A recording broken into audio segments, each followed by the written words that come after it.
Jornal da Capital. Capital Entrevista.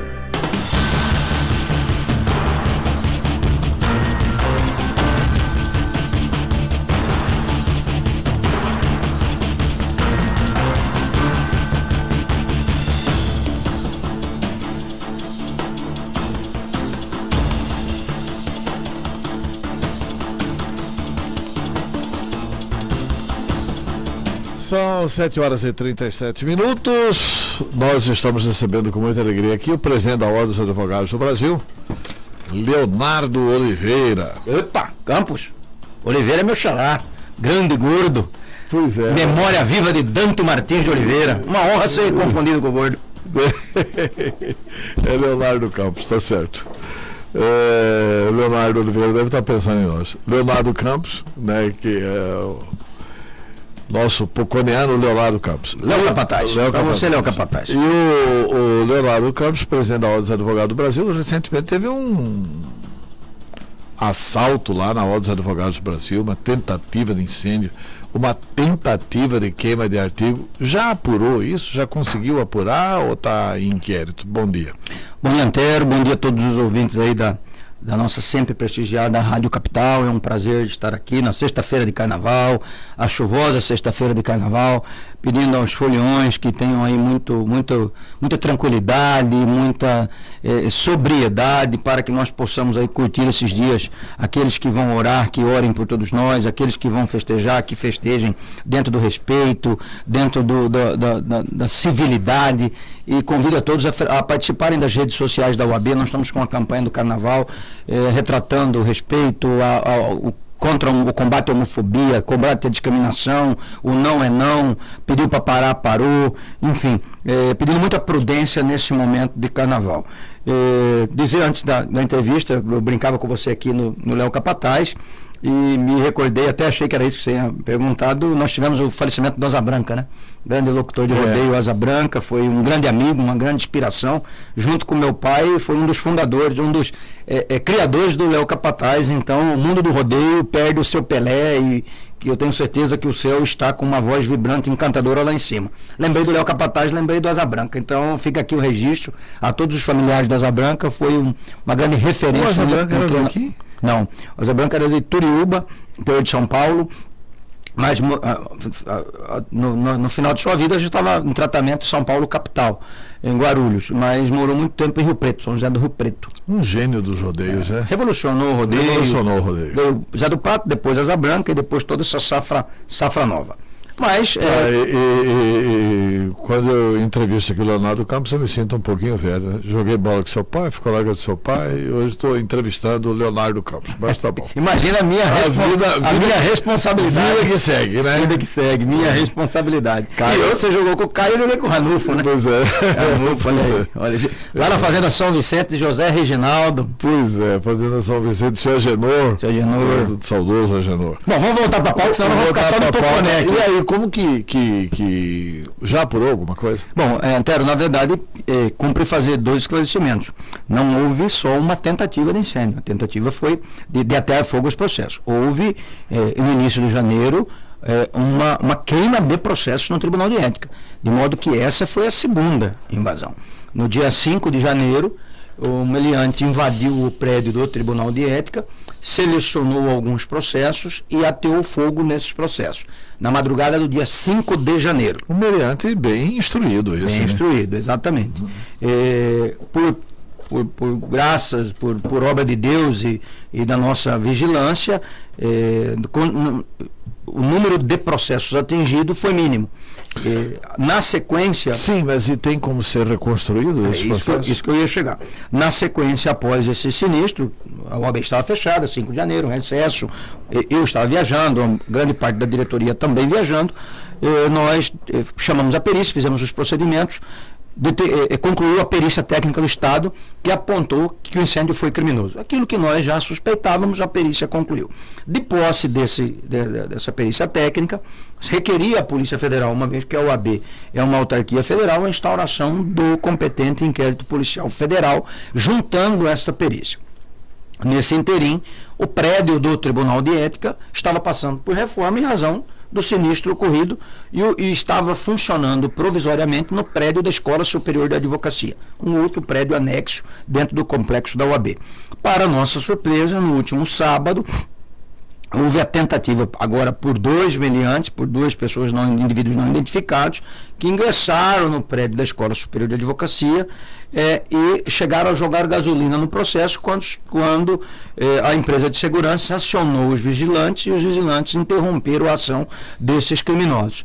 Chamamos novamente a Politec, fez a perícia, pelo histórico, a gente vai conseguir pegar vestígios nesse ambiente, no primeiro também, mas mais contundente nesta segunda invasão, e obviamente que encaminharemos tudo para a Polícia Federal.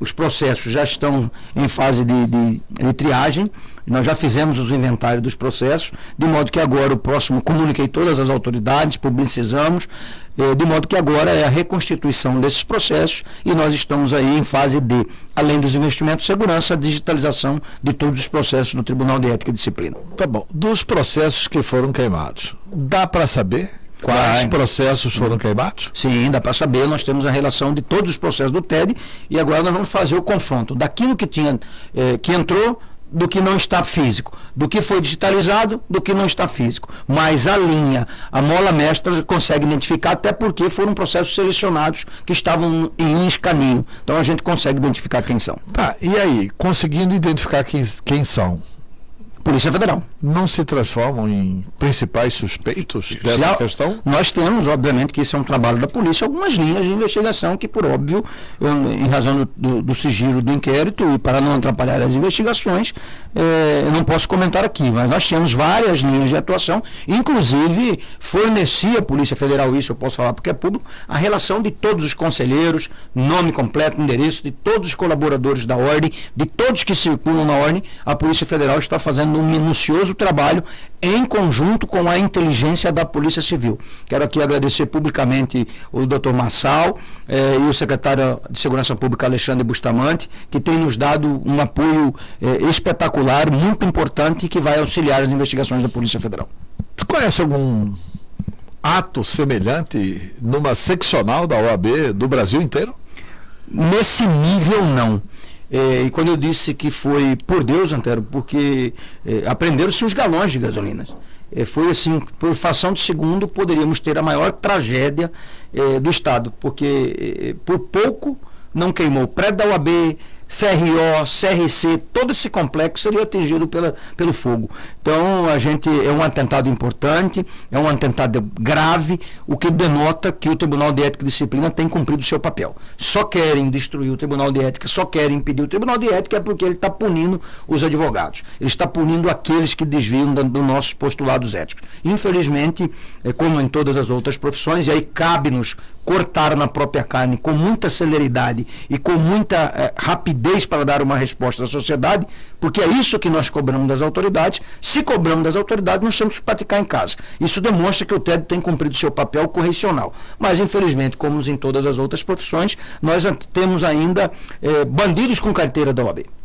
Bandidos com carteira da OAB. Infelizmente, as facções criminosas, isso já foi detectado, têm investido na formação de profissionais, de contadores, de engenheiros, de médicos e de advogados. Não é diferente, bancando toda a faculdade de Direito e, ao final, tem um compromisso desse profissional de estar a serviço dessas organizações criminosas. E isso assim, né? E os mais qualificados têm que estudar para passar no concurso de promotor, para passar no concurso de juiz, porque assim funciona o crime organizado, né? O próprio nome diz, né? O crime é organizado e, infelizmente, saiu aquele negócio da venda de droga na boca de fumo, do tráfico de droga em grande escala, Rio de Janeiro, São Paulo, e eles passaram a ter uma teia para dominar a sociedade, dominar as instituições através daqueles que eles os formam. Então, essas são informações, obviamente, que a Polícia Federal tem propalado, tem dito, e nós estamos muito atentos. O que nós não podemos é nos intimidar. Nós continuaremos com essa mesma firmeza, com esse mesmo rigor, e quero aqui aproveitar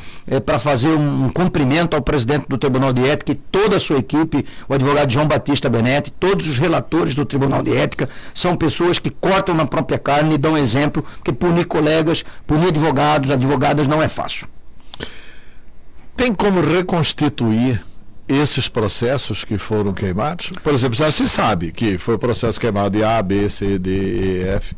E aí, sim, tem como o que nós temos reconstituir esses processos? Sim, o que nós temos feito, tão logo concluiu a perícia e tão logo nós solicitamos a instauração do inquérito pela Polícia Federal, nós comunicamos todas as autoridades e determinamos o inventário dos processos. A partir daí nós vamos detectar quem enviar esses processos para a OAB, porque eles têm uma entrada no protocolo. Por exemplo, você faz uma denúncia, vai para o sistema, Antero Paz de Barro denunciando o advogado fulano de tal. Nós começaremos o trabalho de reconstituição desses processos. Aliás, começaríamos, né? Aí novamente tivemos esse imprevisto, essa tentativa de atentado no último sábado. Agora já voltamos os processos para o Tribunal de Ética, tudo estruturado, com segurança, câmara, vigilância armada, enfim.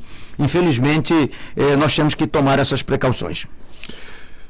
Doutor Leonardo, primeiro eu gostaria de saber qual que é a sua opinião. Eu, por exemplo, sou inteiramente favorável à prestação jurisdicional, etc. e tal. A melhoria da prestação jurisdicional, acho que o desembargador Carlos Alberto vem fazendo uma grande gestão à frente do Tribunal de Justiça. Acho que ele tem uma virtude extraordinária, que é corintiano. Né? Você não concorda com isso, que você é flamenguista, né? Mas assim, agora falando sério, eu acho que não era a hora de Mato Grosso passar de 30 para 39 desembargadores. A OAB aplaude esse aumento de desembargadores para 39? Não seria melhor a gente fazer concurso para juiz, já que há também essa lei aprovada que ainda precisa ser regulamentada para entrar em vigor a questão do juiz de garantias? Bom, esse foi um dos compromissos que nós tivemos. E aí a discussão ela precisa ser um pouco mais macro. E vejo aí muitos comentários falaciosos, maldosos e alguns até desonestos na imprensa acerca da conduta desonesta, essa palavra, da OAB frente a todo esse processo de modernização do Poder Judiciário. Primeiro quero novamente cumprimentar a diretoria do Poder Judiciário. O desembargador Carlos Alberto foi eleito ontem presidente do colégio. De todos os colégios. De todos os colégios, é uma representatividade. O que é mais um motivo de orgulho para Mato Grosso. Aí eu quero também ressaltar que estou na função de coordenador do colégio, adjunto do colégio de presidentes das seccionais. Então são dois matogrossenses, eu de nascimento, Carlos Alberto por adoção, que estaremos aí à frente desse processo. Já estou desde 2019 na função, junto com o presidente Felipe Santa Cruz e o presidente da OAB da Paraíba, Paulo Maia. O presidente Carlos Alberto galga, portanto, um importante espaço. A Maria Helena, nossa indicada pelo 5º Constitucional, assim como Luiz Ferreira. Maria Helena, vice-presidente, Luiz Ferreira, corregedor. E o diálogo, até pela presença desses integrantes do 5º e também pelo... O desembargador Rubens também é do 5º, né? Eu falo da diretoria. Você fala da diretoria do tribunal, nós temos o Carlos Alberto, presidente, e 2 integrantes do 5º. Maria Helena, vice, e Luiz Ferreira, corregedor. E, obviamente, também o desembargador Rubens de Oliveira integra aquele sodalício. Isso nos levou para um diálogo muito próximo e franco com o tribunal, debatendo estruturas, debatendo diretrizes, opinando efetivamente na gestão do tribunal, naquilo que nos compete fazê-lo, resguardada, obviamente, a autonomia, a independência das instituições. Nós estamos numa luta para nomear juízes no estado de Mato Grosso para efetivação do concurso, desde a gestão do desembargador Rui Ramos, que é a partir daí que eu começo a responder pela ordem. Já foi feito o concurso? Ou vai ser feito? Aí eu vou chegar lá, já foi feito. Então nós viemos com o desembargador Rui Ramos, por questões orçamentárias não conseguimos nomear. O desembargador Paulo da Cunha também fez uma gestão muito próxima, mas pela crise que passou a época do governo Pedro Taques, também não conseguiu concluir o concurso de nomear juízes, e com isso o déficit de juízes no estado foi aumentando. Hoje nós temos um déficit de juízes em torno de 25 juízes faltantes nas comarcas. Qual foi o compromisso com o desembargador Carlos Alberto? Inclusive, lutamos por incremento do orçamento do Poder Judiciário. Quando se fala faltantes, é para ter pelo menos um. Um juiz em cada comarca. E hoje. Tá, e com o instrumento do juiz de garantias? Aí, óbvio, prudentemente o Supremo suspendeu, não na decisão do Fux, mas na decisão do Toffoli, para que o Poder Judiciário possa fazer um estudo e se reorganizar. Mas voltando para chegar no desembargador. Dialogamos com o presidente Carlos Alberto, fomos até o governador do estado, dialogamos com o governador Mauro Mendes, que o Poder Judiciário precisava estar efetivamente em todas as comarcas, levando a pacificação social, a distribuição de justiça, e nós precisávamos. Com o desembargador Rui Ramos, nós iniciamos um déficit, ou a possibilidade de nomeação, de 9 juízes. Fomos trabalhamos, chegamos a 15 com o desembargador Paulo da Cunha. Não conseguimos nomear, mas o orçamento que trabalhávamos era esse. Qual foi o compromisso com o desembargador Carlos Alberto quando ele disse que pretendia aumentar as vagas do tribunal? E é preciso fazer uma discussão técnica séria. Campo Grande, Mato Grosso do Sul, é um tribunal de pequeno porte e tem 33 desembargadores. Mato Grosso é um tribunal de médio porte e tem 30 desembargadores. Então os números são extremamente, apontam extremamente a necessidade de aumento dessas vagas no tribunal. O STJ, que analisa o Brasil inteiro, tem 33. Mas se existe um volume de processo... Mato Grosso, que é 141 municípios, vai para 39. Não dá para comparar os tribunais superiores. Goiás tem 42 com 7 milhões de habitantes. Vamos lá. Por exemplo, a Câmara de Direito... O tribunal é célere aqui, mas a Câmara de Direito Público, o CNJ apontou que havia necessidade de normatização, processos há muito tempo com ausência de celeridade, tanto é que nós criamos, o desembargador Carlos Alberto criou as câmaras temporárias. Então os números apontam, e eu trabalho com dado técnico e não com achismo, os números apontam a necessidade.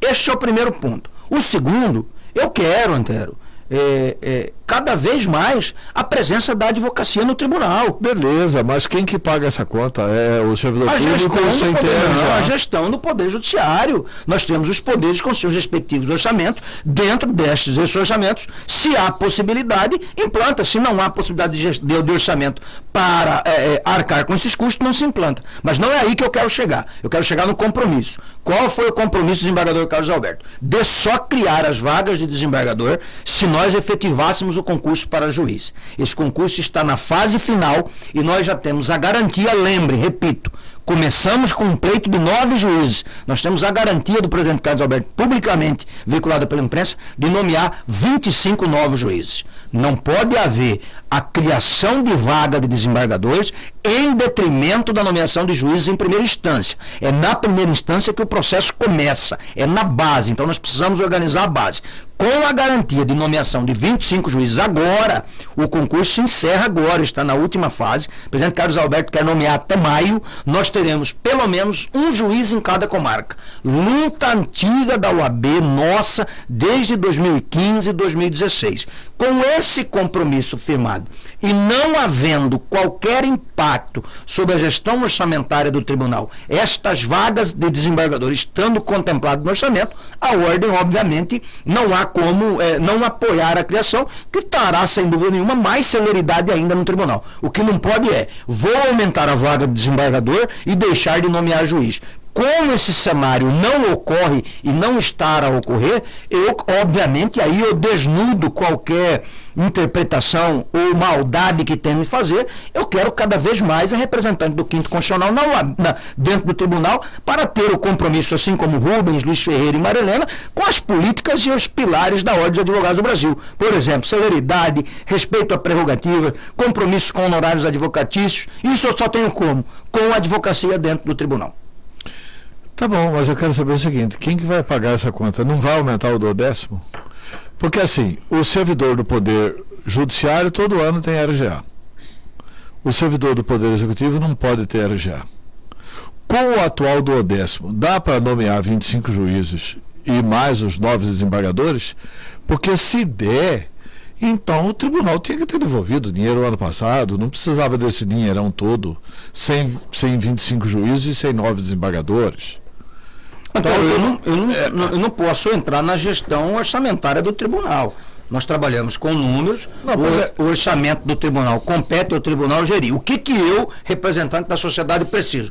Prestação jurisdicional. A partir daí... Eu sei, a ordem está certa. Eu quero 25 juízes, compromisso feito, compromisso assumido, um juiz em cada comarca. A partir daí, eu quero também celeridade no tribunal. Qual é a celeridade? Quando eu digo a sociedade, a advocacia. Qual é Há possibilidade de criação das 9 vagas sem que isso impacte na primeira instância? Sim, positivo. Aí a gestão orçamentária. Nós temos que louvar a gestão orçamentária do tribunal, que conseguiu, com o mesmo orçamento, com o mesmo duodécimo, ou com um pouco de aumento, fazer aquilo que antes não dava para fazer. Ou seja, nomear 25 juízes e aumentar as vagas de desembargador. E não ao contrário, criticá-la. Eu acho, com toda a independência, com todo o respeito e autoridade que a ordem tem. Nós temos que louvar a gestão financeira. Se o Poder Executivo não paga o RGA e o Poder Judiciário paga, parabéns ao Poder Judiciário que está valorizando seus funcionários, seus colaboradores. E não ao contrário, porque o Executivo não paga, que muitas vezes, e aqui não é uma crítica direta a nenhum setor, que muitas vezes não fez o dever de casa, pegamos um estado de crise que o outro poder não vai fazê-lo. Então, eu acho que são independentes, cada qual gere o seu recurso. Por exemplo, a Assembleia tem o duodécimo dela e muitas vezes supre a necessidade com políticas públicas que eram de responsabilidade do Executivo. Vamos criticar a Assembleia? Não, ao contrário. Vamos aplaudir a Assembleia que, dentro do seu orçamento, conseguiu economizar de modo que sobrou para investir em outras áreas. Eu acho que nós não podemos fazer a política do contra. Nós temos que fazer a política daquele que bem geriu e conseguiu dar o RGA, parabenizá-lo. Agora, se você me perguntar se há uma necessidade de uma ampla reforma e discussão do orçamento, das políticas públicas, dos duodécimos dos poderes, das leis de carreira, aí eu vou dizer, uma coisa é uma coisa, outra coisa é outra coisa. Aí sim nós chegamos num denominador comum. Aí precisa sim fazer uma ampla discussão. Porque faz tempo que a Constituição estabeleceu que para o Poder Judiciário seriam até 6% do orçamento, né? E esse até virou 6%. Suprimiram a palavra até, e na prática é 6% do orçamento para o Poder Judiciário. Ou seja, o Estado cresceu, aumenta a receita do Estado, aumenta o dinheiro para o Poder Judiciário. O que é um absurdo. Eu sou a favor da prestação jurisdicional, mas sou a favor também de melhorar a educação. Sou a favor também de melhorar o atendimento da saúde. Quer dizer, nós não temos atendimento de saúde, não temos não sei o quê, e vamos ter... E assim, de um tribunal que é premiado pela sua celeridade. O Tribunal de Justiça de Mato Grosso é competente e é célere. Sem dúvida. Na sua avaliação, ele é muito reconhecido, inclusive nacionalmente. O processo não fica parado aqui no tribunal, o que é um grande mérito do Tribunal de Justiça de Mato Grosso. Mas tem aqui, Robson, pergunta ao presidente da OAB: por que não investir em tecnologia, automação e controle, melhorando dos processos ao invés de aumentar o número de juízes? Juízes ganhando 30 mil por mês, como já acontece em Mato Grosso. Isso sobe no bolso do contribuinte. Robson Costa. Bom, eu defendo, por exemplo, Antero, só para responder o Robson, que a magistratura, o Ministério Público, em todas, de um modo geral, a defensoria devem ser melhor remunerados. E acabar com o penduricalho, para respeitar o teto constitucional. Vamos valorizar a magistratura e não, quando eu digo magistratura, eu quero estender a todos, Ministério Público, etc., e respeita o teto constitucional, acaba com o penduricário e valoriza a remuneração, valoriza o subsídio do servidor. E do servidor, quando eu digo magistrado, todos, de um modo geral. Então, essa é uma outra discussão que precisa fazer. Então, vamos concatenar o nosso pensamento aqui. Se você me falar que precisa, e a OAB apoia isso, uma ampla revisão e discussão de todo o bolo orçamentário, da distribuição orçamentária, dos orçamentos dos poderes, das leis de carreira, sim, a opinião da ordem é que precisam estar analisados, estudados, revistos essas posições.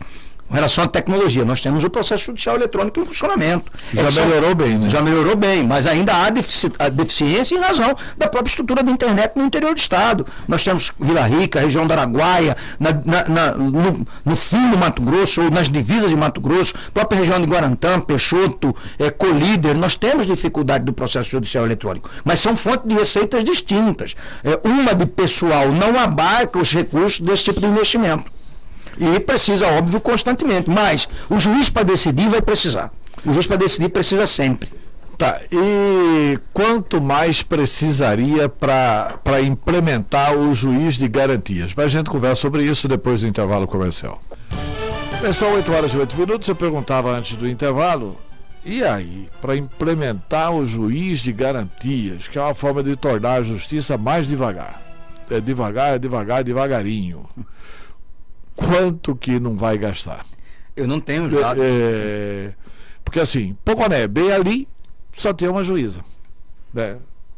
Antero, os processos, há uma própria evolução, nós já sabemos, de serem digital, de tramitar a nova forma de distribuição de justiça toda eletrônica. Tudo bem, então, mas vai ter que passar por 2 juízes. Você cada vez menos vai precisar da presença física do juiz na comarca, e você olha com o processo judicial eletrônico, o próprio circular de pessoas no fórum. Antes que você ia todo dia ao fórum para olhar um processo, hoje você tem esse processo no seu escritório com clique, com toda a deficiência do processo judicial eletrônico. Então você acaba indo à advocacia de um modo geral ao fórum para despachar com o juiz, para fazer uma audiência. Fora isso, você não vai mais ao fórum para ver o seu processo. A implantação do juiz de garantia é importante, eu discordo de você, quando fala da celeridade, ou da ausência de celeridade, ou para tornar a juíza morosa. O juiz de garantia é uma grande prova da confirmação da imparcialidade da justiça, de estar na Convenção Internacional de Direitos Humanos, o direito a todo cidadão de ser julgado por um juiz imparcial, por um juízo imparcial. Porque está lá ser julgado em duplo grau de jurisdição. Esta é, talvez, a maior garantia constitucional internacional do Estado de Direito do indivíduo. Ter o julgamento justo consoante as provas produzidas nos autos por um julgador não contaminado, não influenciado, a não ser com o compromisso de distribuir justiça de acordo com as provas dos autos. Então essa é uma reivindicação antiga da UAB, a implementação do juiz de garantias. O maior tratado mundial sobre direitos humanos é o Pacto de São José da Costa Rica, que trata disso e trata do julgamento em duplo grau de jurisdição. Ou seja, o segundo grau não tem nada a ver com o que o primeiro grau fez. Ele pode revisionar completamente o que o primeiro grau fez se discordar. E respeito à opinião, por óbvio, são instâncias distintas e procedimentos distintos. O juiz de garantia é o juiz de piso, o juiz de primeiro grau, ou aquele juiz que eventualmente despachou no processo e possa estar influenciado com inquérito, com oitiva de determinados testemunhas, não é o juiz que vai aplicar a sentença, que vai sentenciar o processo. O que nós precisamos agora é que os tribunais tenham essa estrutura, e por isso disse, não concordamos com a decisão do ministro Fux, mas com a decisão do ministro Toffoli. Ela foi extremamente serena de suspender a implantação do juiz de garantia até que os tribunais pudessem dar um panorama ou um indicativo de como estariam suas estruturas orçamentárias e físicas para a implementação do juiz de garantia, que na minha opinião é uma grande conquista da sociedade. Só reconhecerá o juiz de garantia aquele cidadão que foi processado, que sofreu na pele o peso, a espada de damas de ter uma ação penal sobre o seu indivíduo. Fora isso, são críticas de uma sociedade hoje extremamente intolerante e uma sociedade hoje que precisa de mais encontro e menos confronto. Porque assim, eu fui vereador, deputado federal e senador da República, né? Apesar de não ser rico, mas são poucos os que chegam ao parlamento que tem a origem que nós temos. Da maioria das vezes as pessoas têm condições financeiras muito melhores para chegar ao parlamento. Né? Essa questão toda, ela é liderada por Renan Calheiros, por essa turma de bacana lá dentro do Congresso Nacional e tal. E ela é implementada, não é para salvar lá o João da Vila Santa Isabel, o Manuel lá do bairro Três Barras, ela é para salvar o pessoal lá do... Mas tudo bem, já decidiram, né? Vamos esperar a regulamentação. Eu discordo. Né? Porque isso aí não tem garantia nenhuma. Essa coisa do segundo grau aí, os presídios continuam superlotados, só soltou o Lula e uma meia dúzia bacana aí, né? Eu também, com todas as vênias e respeito que tenho, eu discordo frontalmente. Primeiro que o parlamento, legitimamente eleito, representa o povo brasileiro. Então, se nós precisamos mudar, que mudemos quem são os nossos representantes. Sim, eu acho que essa é a raiz dos males. Não é a proposta do Congresso do Senado liderada por Renan. Se Renan é corrupto, etc., que pague na forma da lei. Iniciou isso dentro do famoso pacote anticrimes do Moro, e inclusive veio com estudos da Ordem dos Advogados do Brasil. Então, o Brasil inteiro sabe que o Moro é contra isso. Então, vamos lá. Começou no pacote anticrime, depois a Ordem fez o seu posicionamento numa comissão de juristas, dos mais renomados advogados criminalistas, mais de 40 advogados nessa comissão. Aqui nós tivemos o Ulisses Rabaneda participando honrosamente dessa comissão, que elaborou ao parecer técnico da Ordem sobre o dito chamado pacote anticrimes e as 10 medidas de combate à corrupção. Estou resgatando lá ano passado. Então, o juiz de garantia não é uma ficção ou uma criação do Congresso Nacional. É uma construção, inclusive, do próprio Supremo Tribunal Federal. Então, vamos colocar a conta na onde ela deve ser paga. Não posso imputar isso como uma ideia mirabolante do Renan Calheiros ou de quem o valha. Não. Isso veio dentro de um estudo constitucional, dentro de uma reforma do Poder Judiciário, dentro do pacote anticrime das 10 medidas de combate à corrupção. Que não estava previsto isso. Isso aí é introduzido pelos advogados criminalistas, etc. e tal, e por membros do Supremo Tribunal Federal que defendem, chegou aqui e solta. Que defende a Constituição. Enquanto a Constituição for essa, queiramos ou não, a advocacia é pilar essencial à administração da justiça e não dá para determinados indivíduos acharem que sabe tudo, que manda um projeto de lei para o Congresso que não vai ser discutido com a sociedade. Ao contrário, enquanto nós vivemos num Estado democrático de direito e a ordem for essencial à administração da justiça, ela vai discutir todos os temas que interferem diretamente na vida do cidadão. E aí eu ouso discordar mais uma vez de você. O juiz de garantia não vai atender o rico, vai atender o pobre. O rico tem condições e recursos de contratar bons advogados e recorrer até as últimas instâncias. Eu quero ver o pobre. É esse cara que está lá na comarca de Poconé, só ele, com o delegado, promotor e juiz, sozinho. Muitas vezes com um defensor público ou com o seu advogado sendo a sua única voz. É aquele cara que está lá em Confresa, Cotriguaçu, Vila Rica, sozinho, onde tem um juiz, um delegado e um promotor, e ele acusado de qualquer um dos crimes, está somente com um sopro de esperança, que é o seu advogado, lutando contra toda a estrutura do poder estatal. Quando eu digo estrutura do poder estatal, eu digo do Estado juiz.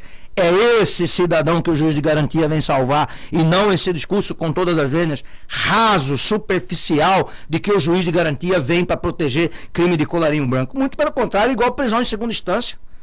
A ordem é contra, historicamente, a possibilidade de prisão em segunda instância. E não é para beneficiar o rico, não, porque o rico recorre.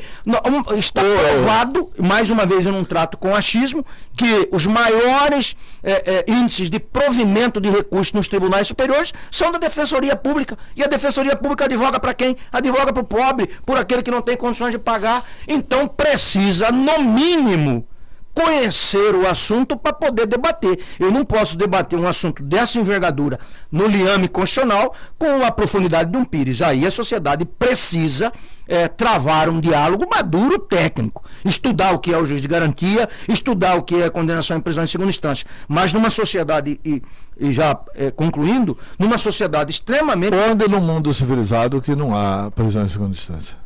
Antero, no nosso modelo constitucional, nos grandes países. No nosso modelo constitucional, a prisão em segunda instância é cláusula pétrea. A prisão em segunda instância é uma garantia do cidadão, a prisão, primeiro, que ela é exceção, ela não pode ser regra. Ela só pode ser regra a partir do trânsito em julgado. No Brasil, nós estamos vendo prisão temporária fazendo vezes de sentença. Porque o pobre vai preso, não precisa nem de segunda instância. Ele vai preso até cautelarmente e nunca mais sai. Igual as delações. Nós estamos vendo aí prisões preventivas decretadas no Brasil como se definitivas fossem para forçar uma delação premiada. Sou contra o Instituto da Delação? Muito pelo contrário. O Instituto da Delação trouxe muitos avanços e nos permitiu identificar muitos crimes, mas tem que cumprir o que a lei diz. Tá, tem que ter no mínimo prova. Vamos aqui, tem gente querendo participar. O Nelzito, bom dia, Nelzito, qual que é a sua pergunta? Bom dia, seu entrevistado. O que o senhor acha? Desembargador parece que já sai do terminal com 70 anos e ainda que sair com 75. Você não acha que ele tinha que sair, era antes? Porque eu penso assim, tem que ter novas ideias para velhos problemas. Velhas ideias para velhos problemas nunca resolveu nada. Então acho que é muito mais interessante estar bastante desembargador novo, juiz novo, tudinho, para nós fazer uma renovação. Não que eu não gosto de velho, porque eu estou com 64 anos, mas a oportunidade tem que ser para novo. Os velhos já teve sua oportunidade. Um abraço, né, Zito? Grande Neuzito, acompanha o seu programa diariamente, e o Neuzito é um frequentador assíduo do aqui. O Neuzito é uma estrela, é muito inteligente o Neuzito. As colocações dele são populares, mas sempre feitas com muita inteligência, né? Com muita perspicácia. Cumprimentar o Neuzito aí, que sempre intervém nos programas com muita sabedoria e muita profundidade. Neuzito, eu acho que hoje mudou a expectativa de vida até do próprio IBGE. Hoje você tem uma capacidade física e intelectual das pessoas com 70 anos de ainda poderem contribuir nos seus respectivos órgãos, nas suas respectivas funções. Mas o que é importante é ressaltar que essa renovação tem acontecido. Você vê, por exemplo, a média de idade hoje do próprio Poder Judiciário no Tribunal de Justiça. Você vê a média de idade dos juízes que estão ingressando na carreira. São jovens, a magistratura trabalhista. Estive na posse do desembargador Nicanor e você vê o quadro de juízes trabalhistas do estado de Mato Grosso, são extremamente jovens, pessoas preparadas, capacitadas, estudiosas. Então, isso é uma renovação quase que automática, é uma renovação quase que imposta naturalmente pelo tempo. Imposta naturalmente é quase que um conflito, mas é isso que ocorre. Ivan Carlos, bom dia, Ivan Carlos, qual que é a sua pergunta? Antero, bom dia, entrevistado. A OAB como um órgão representativo, o que ela tem feito para a sociedade com respeito à inércia do Ministério Público Estadual a respeito dos escândalos aí que vem acontecendo no Estado? Na verdade, o que se vê é inércia mesmo. E não se fala, não se vê que a OAB tem se agido ou cobrando que esses processos, processos estão parados, tenham um andamento. O senhor pode dar uma explicação, se é possível? Ivan Carlos. Bom dia, Ivan, agradeço aí a oportunidade do seu comentário. Ivan, basta você dar entrar na internet e fazer uma busca. Todas as delações do governo Silval foi a ordem que foi até o Supremo Tribunal Federal pedindo o levantamento do sigilo dessas delações e, obviamente, que os órgãos de controle, não só o Ministério Público, mas TCE, TCU, tomassem as devidas providências. Dos secretários delatados, todos foram pedidos da ordem o levantamento dos sigilos. Da mesma forma como cobramos e temos cobrado uma solução para o VLT. Inclusive disse ao governador Mauro Mendes que assim que ele definir, concluir ou definir o que fará com o VLT, que nós queremos fazer uma audiência pública na Ordem dos Advogados do Brasil. A Grampolândia Pantaneira só existe e ainda está andando a passos lentos, não com a celeridade que esperamos, porque a Ordem foi a grande voz da sociedade nesse, que nós já dissemos aí, foi o maior escândalo da história recente de Mato Grosso, um atentado, uma violência contra a democracia, contra direitos fundamentais do cidadão. Então basta aí fazer uma pesquisa que você vai verificar todas as manifestações da ordem, afastamento de secretários, aqueles envolvidos em delações. Nós temos feito a nossa parte. Nós temos cobrado os órgãos de controle, repito, não só o Ministério Público, mas o Ministério Público Estadual, o Ministério Público Federal, TCU, CGU, TCE, todos esses órgãos, a ordem tem feito uma cobrança muito incisiva para que dê uma resposta à sociedade. Por exemplo, tem algumas situações que a população fica realmente indignada e boquiaberta. Aquelas imagens do prefeito Emanuel Pinheiro escorregando, caindo dinheiro do paletó, pessoa recebendo dinheiro na caixa de papelão, o outro deputado pondo dinheiro na bolsa falando que está com tremedeira, o outro botando dentro da sacola. Aquelas imagens têm 3 anos. E não tem processo, não tem ação do Ministério Público. Me parece tem 3 anos, até hoje o Ministério Público não produziu uma linha contra, eu não sei. Ou essa turma aí tem anjo, ou o Ministério Público escolhe quem que vai processar, ou o Ministério Público tem anjos da guarda. A gente quer saber quem que tem anjos da guarda lá no Ministério Público para não ter ação penal contra essa turma, né? A partir do prefeito Emanuel Pinheiro. Quer dizer, o cara vai ser candidato à reeleição. E isso foi no início do mandato dele. Um negócio assim de arrepiar os cabelos, né? Como eu disse, é difícil muitas vezes você explicar para a sociedade alguns liames jurídicos. Eu entendo e também tenho essa mesma aflição enquanto cidadão, não enquanto advogado, mas enquanto cidadão, da ânsia para que tenhamos uma resposta. Eu quero aqui, você sabe, as minhas divergências que tenho com o Ministério Público, respeito a instituição, mas sabe as minhas divergências, cobro quando precisa cobrar. Quando eu digo eu, a Ordem de Advogados do Brasil, mas é preciso dizer que tanto o doutor Mauro Curvo como o atual procurador-geral José Antônio Borges são pessoas de extremo compromisso com a instituição, são pessoas que pesam um grande orgulho, são quadros importantes do Ministério Público. Isso é preciso deixar muito claro. Então eu não acredito que haja qualquer tipo de proteção, que houve na gestão do procurador Mauro Curvo, como agora do José Antônio Borges, que é uma pessoa correta, um cara que vive o Ministério Público, qualquer tipo de proteção ou superproteção a esses envolvidos nesse triste episódio. Obviamente que casualmente são os bacanas, né? Obviamente que isso impacta, nos causa uma aflição, nos causa um constrangimento onde a gente vai. Mas isso, obviamente, tem que ser resolvido dentro do respectivo processo. Me parece que há, sim, já ações protocoladas. Salvo engano, o doutor Turim disse que fez algumas ações. Teve o doutor Clóvis, que propôs uma ação de improbidade pedindo o afastamento do cargo, que foi negado porque não havia contemporaneidade. Só. Então, penalmente não tem nada. Eu acredito confio, ainda não, eu acredito e confio no Ministério Público. Repito, temos muitas divergências, como ficaram publicizadas no caso da Grampolândia Pantaneira. Teremos ainda outros embates, sem dúvida nenhuma. Isso faz parte da democracia, conviver com essas cobranças de lado a lado. Mas não acredito em superproteção, porque confio nas pessoas que conduziram o Ministério Público e nos promotores que lá estão. Eu também confio na instituição Ministério Público e acho que tem grandes nomes do Ministério Público e pessoas muito sérias do Ministério Público. Mas causa essa impressão. Daí a pergunta do Ivan Carlos. Presidente da Ordem dos Advogados do Brasil. Vai, Corinthians, e obrigado pela entrevista. Obrigado, Antero. Numa sexta-feira de carnaval chuvosa, eu gostaria de perguntar aqui ao João Neto, a turma do Deixapa, falaram do assalto que fomos vítimas na última quarta-feira. Assaltaram a mão armada o melhor time do continente americano, que é o deste continente, que é o Flamengo. Eu quero saber se o João Neto foi decente de admitir que aqui no Deixapa que fomos roubados. O Brasil foi roubado porque lá o Brasil era Flamengo. Quero mais uma vez agradecer o espaço, cumprimentar a todos os advogados, a todas as advogadas mato-grossenses, a toda a sociedade, que tenhamos aí um carnaval de muita reflexão, um carnaval que aproveitemos o período em família, com tolerância e com respeito acima de tudo. Uma boa sexta-feira a todos, e a Ordem dos Advogados do Brasil agradece esse espaço. Quando o Leonardo Campos fala que é o maior time das Américas, ele está se referindo ao Flamengo do professor Ranulfo, que cantava lá em casa uma vez: Flamengo. Sempre Flamengo. Sempre Flamengo.